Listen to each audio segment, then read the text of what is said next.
How are you now? I'm good. I'm D252602. I'm 37 years old. I'm a single parent. I have 4 kids, all girls, ages 19, 16, 13, and 11. I'm a high school graduate. Do you have working experience as helper? Yes, here in the Philippines, For how many years? 3 years. How many members of the family? There are 6 in the family. How many children? They have 2 children, Ages? 11 and 8 years old. Your household chores? I'll do the household cleaning and washing clothes, washing dishes, ironing, and washing Okay. clothes.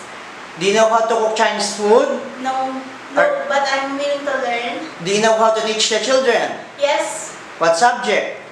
I teach them basic math and English What is the reason to work in Hong Kong? because the Hong Kong is a nice country and a high salary. Okay, do you know how to take care of newborn baby? Yes, Do you have a nursery rhyme? yes. Sing it. The wheels on the bus go round and round, round and round, round and round. The wheels on the bus go round and round, all through the town. What will you do if the baby is sick?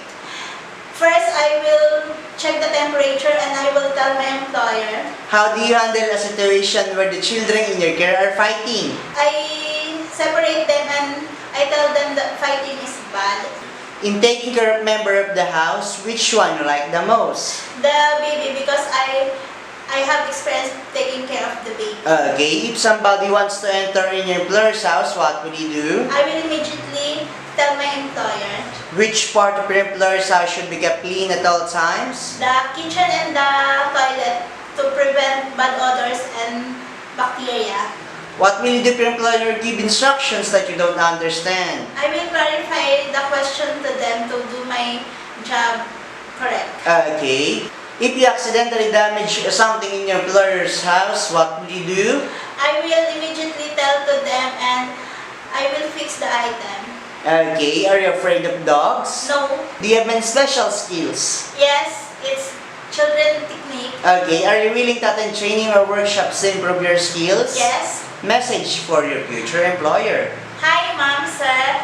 I hope you will give me a chance to be your helper in your house, and I am responsible and hardworking, and I will do my duty very well. Okay. Love their family as if your own. Yes. Follow all of the rules and regulations. Yes. Thank you, Ma'am, Sir. See you soon. Bye.